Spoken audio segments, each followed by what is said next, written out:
Hi, in the previous video I have discussed about inbuilt string functions. If you have not seen the video, you can click on the link given in the description of this video, and if you have not subscribed it, you can subscribe it for more videos. Now in this video I am going to discuss about the programs in which we are going to use inbuilt string functions. Now the very first program which we are going to see is a program to count number of times a character occurs in a string. Now you have to count how many times a character occurs in the string. Now suppose if I have got a string, I love Python. Now this is the string which I am going to give, and if I want to search for O, the character O which has occurred for 2 times in the string.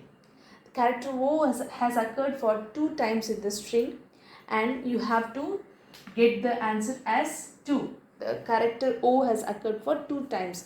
You have to get the answer like this. Now what you have to do to do this program? So you can use inbuilt function count, which I have discussed in the previous video. You can use the count function, which will return you how many times a substring has occurred in the string. Now I am going to pass the character as a substring to the string, and the function is going to return me how many times the character has occurred in that string. That we will see now.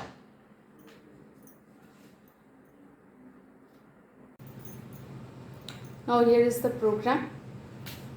So the very first statement is you have to take input from the user. Input enter any string which I am storing in S, and then I am inputting the character. I am taking the character which has to be counted in the string. So enter the character you want to search.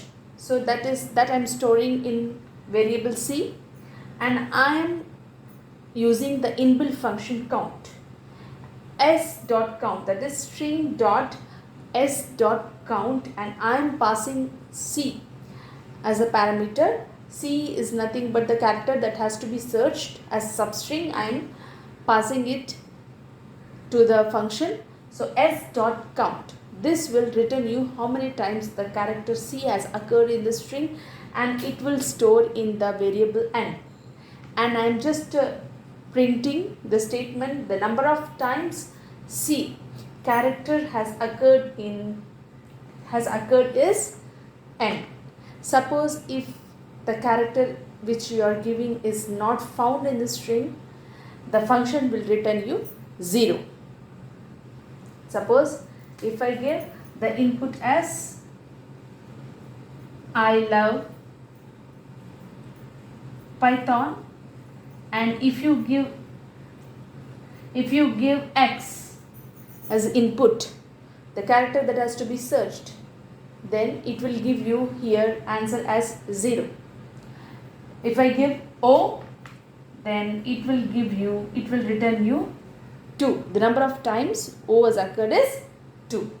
So this is how we use the count function to count number of times a character has occurred in the string. We'll see the program practically.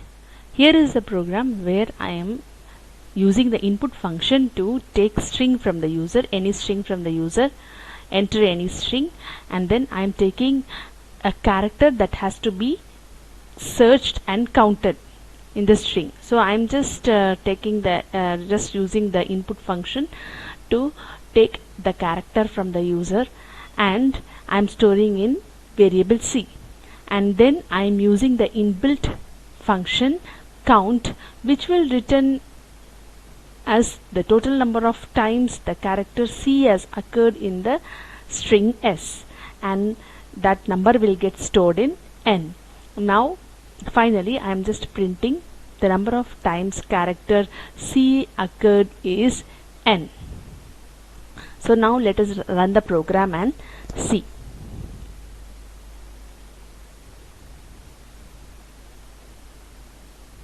Okay, enter any string. I'm just writing welcome to Python programming, and the character that has to be searched, I am writing O,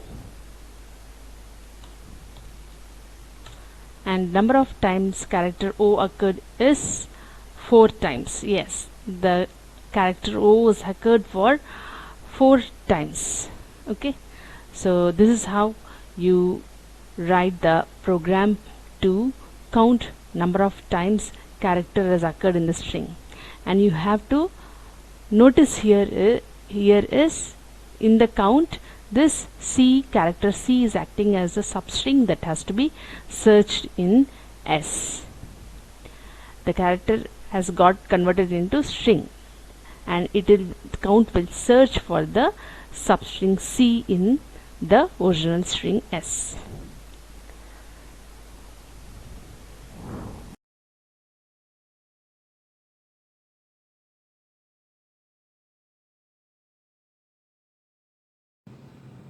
Now we're going to see a program which will replace all vowels in a string with asterisk. So you're going to take string from the user and you have to search for the vowels in the string and replace those vowels with asterisk. Now you must be knowing what are vowels. Vowels are nothing but A, E, I, O, U.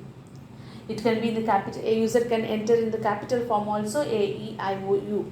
So you have to search for the vowel in the string and you have to replace it with the asterisk. Suppose if user enters hello, you have to search for the vowel. First one is not a vowel, second character is a vowel, so you have to replace it with star, asterisk, and third is not a vowel, L is not a vowel, O is a vowel, so you have to replace it with asterisk, and the output will be H asterisk L L asterisk, and this is going to be the output.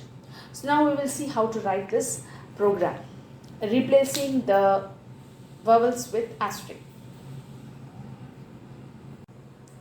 So I have written a program here now. That is, I am taking input from the user, input enter any string, and I am storing in variable S, and then I am storing all the vowels in a variable V. I am writing in lowercase and as well as in the uppercase. I am going to check for these vowels that is in lowercase as well as in uppercase in the string. So I am running the loop. I am going to search for each vowel in the string and replace that vowel with asterisk. So I am going to search for first A, and then E, and then I, then O, U. Then for capital A, capital E, like this I am going to search for vowels in the string. That's why I am running the loop for this string. So for CH in V, for every character in V, I am going to search for that character in the string S. S dot replace. I am using the inbuilt function, string inbuilt function replace. I am going to replace every occurrence of the vowel with asterisk, and I am going to store it back in S. If you don't store it back in the variable S, what will happen? The whatever changes, whatever replacement is done here, whatever changes are done to this string, that won't get reflected. That is only temporary. If you want to get reflected, you have to store that changed value back in S. Then only the changes will be reflected. Otherwise, the changes won't be reflected, because we know that strings are immutable. This I have discussed in one of my video. You can look at that video in the description. You can get the link in the description, and you can click on the link and you can watch which data types are immutable. Strings are immutable. That's why the changes won't be reflected there. If you want to reflect, you have to store that value back in S. As a complete string, you have to store. Individual changes are not possible in the string. Individual characters cannot be changed. You have to store the entire string back. That's why I have written s dot replace whatever changes you have made, that is getting back, that is getting stored back in s. And then after checking for each vowels in the string, after the replacement is done, you are printing s. Suppose if I give hello, what will happen? First, in the string a will be searched for in the string. A is not there, then E is there. Yes, E will be searched and E is there. Then what will happen? E will get replaced with S value, will become like this. Then I is not there. O, yes, O is there. So O will get replaced with asterisk. U is not there. A is not there, capital E is not there, capital I is not there, capital O is not there, capital U is not there. So like this, it will search for every vowel in the string and it will do the replacement. Now we will see the program practically, wherein I am going to take a string from the user and I am going to replace all the vowels with asterisk, or you can call it as a star. Okay, what I'm doing is I'm using the input function to take the string from the user and I'm storing in variable s, and I am going to search for the vowels in this string s, and all vowels I'm storing as string in the form of string in variable v. That is, I have to search for the vowel capital A, E, I, O, U, and as well as I have to search for small vowels A, E, I, O, U in the string. So I am storing all the vowels in the form of string in variable v, and I'm going to search for each vowel in the string. So for ch in v, and I'm going to replace the vowels with asterisk. So s dot replace ch with asterisk, that is vowel with asterisk, and I have to store that s back in the string. If I don't do this, then the changes won't get reflected in the original s. Okay, so now let us run the program and see. Enter any string. I'm just writing hello. See, vowels E and O got replaced with asterisk. So this is how you run the program to replace the vowels with asterisk. And the last program which we are going to see now is a program to input lines of text from the user, and you have to count total number of characters in the text and total number of alphabets and total number of digits and total number of words in the string. You have to write a program for this. Now in order to count total number of characters, that is very easy. You can just run the loop and you can place a counter inside it, and you can keep counting how many characters are there.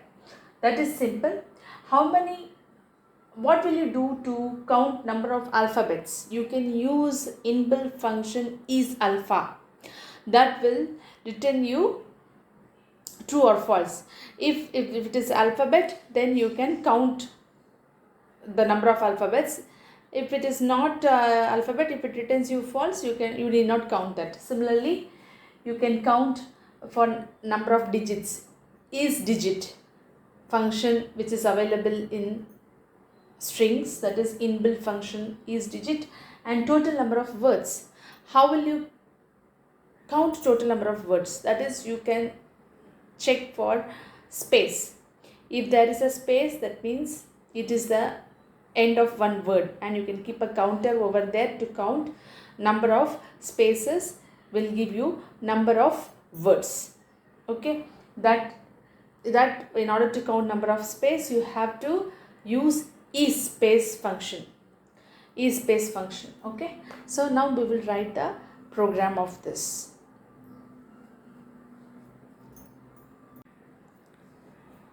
Okay, now we will see the program. Now the very first thing what I am doing is I am taking the input from the user, input enter any string which I am storing in variable s, and I am declaring some variables which are acting as a counter, that is which counts the characters, alphabets, digits and words. This is C is to count the characters, A is for counting the alphabet, and D is for counting the digits, W is for counting the words. All I am setting to 0, and then I am running the loop for each character in S, the string. Okay, now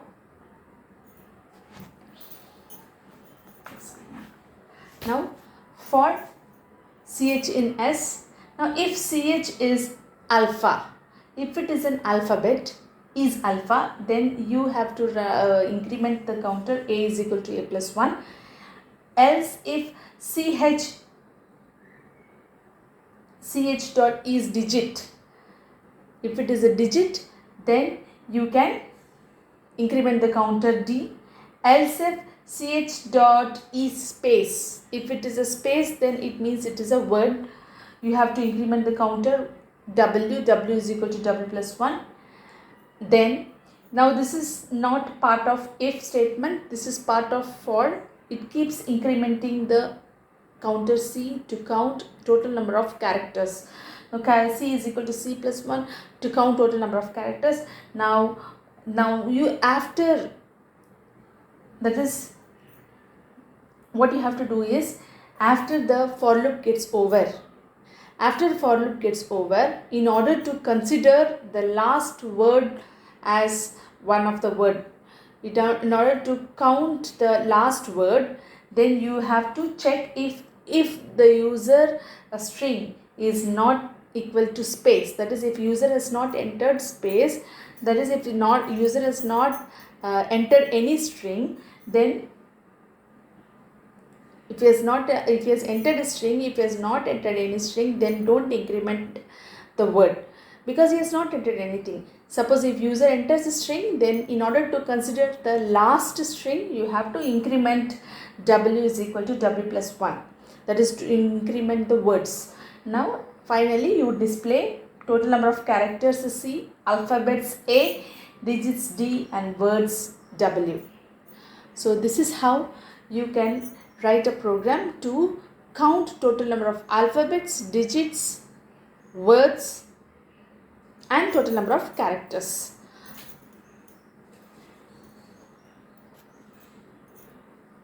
See the program practically.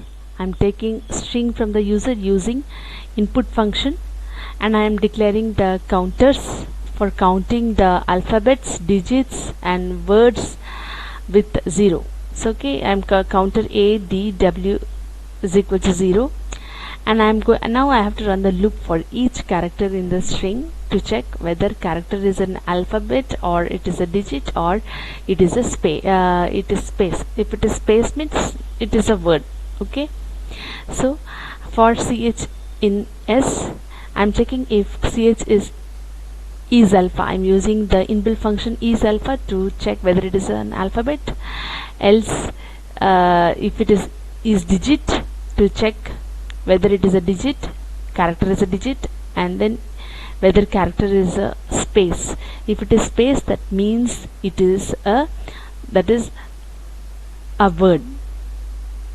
It is one word. Okay, the word has come to end. Okay, so this way I have to run the loop to check whether the character is alpha, digit or it is a word. Now after the loop gets over, you have to increment word by 1, because the last word doesn't end with space. Okay, so you have to increment the word with W is equal to W plus 1 only if user has entered the value. If user has not entered any value, then also the word will get incremented if you don't write this statement. That's why I have written if s is not equal to empty value, then only you increment W is equal to W plus 1. And finally I am displaying total number of alphabets, digits and words. Now let us run the program and see. enter any string. I am just writing year 2023 is ending. See how many alphabets are there. Totally there are 12 alphabets, and then totally there are 4 digits, and then there are 5. Why? Because I gave here space in the beginning, that's why it is showing like that. Let us run the program. Actually it should show 4. Let us run the program once again and see. I am entering the same thing without space. You will get the answer now. Is ending. See, because I have entered here space, that's why it is considering as one word. Now this is the answer. So this is how you write the program. Okay. Now if you like my videos, you can subscribe to my channel Ishwari Classes, and you can watch the videos. So in the next video we will be seeing more programs. So don't forget to share it and like it. Thank you.